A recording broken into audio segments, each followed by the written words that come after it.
Oke, teman-teman, dunia penerbangan kembali dihebohkan ya sama kasus pilot maskapai Malaysia yang ditangkap di Bandara Suta, Soekarno-Hatta. Mungkin kalian udah nonton beritanya ya, atau setidaknya udah lihat lah di sosial media.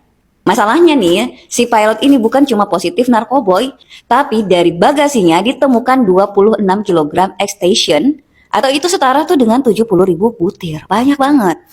Ya, kita sebagai netizen dan netizen yang lainnya tuh banyak yang menyayangkan ya kejadian ini dan tentunya membahas soal rasa syukur gitu.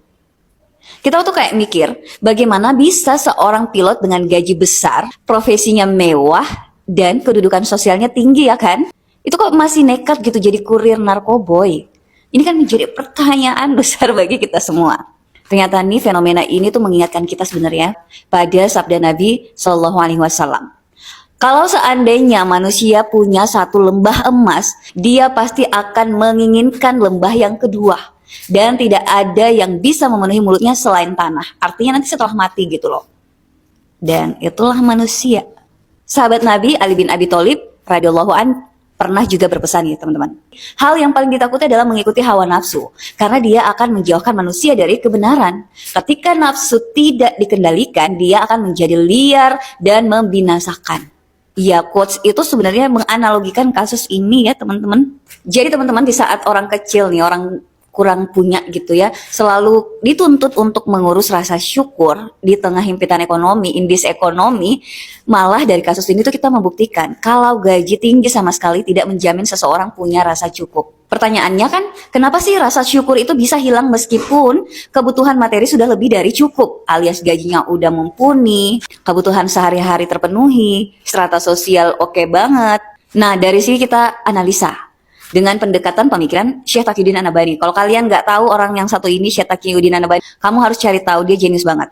Beliau itu menjelaskan ya, akar masalahnya sebenarnya tolok ukur kebahagiaan dalam ideologi kapitalisme. Gimana nih? Gimana maksudnya? Jadi kapitalisme itu teman-teman mengajarkan kalau kebahagiaan itu diukur dari seberapa banyak materi dan kenikmatan fisik yang bisa diraih. Nah, manusia sekarang tuh materialistis banget. Jadi kebahagiaannya diukur dan nilainya tuh diukur dari hartanya, kekayaannya. Jadinya dalam sistem kapitalisme ini manusia didorong untuk terus-menerus memenuhi gaya hidup konsumtif tanpa batas. Artinya rasa syukur dan rasa cukup menjadi hilang, tereliminasi dia.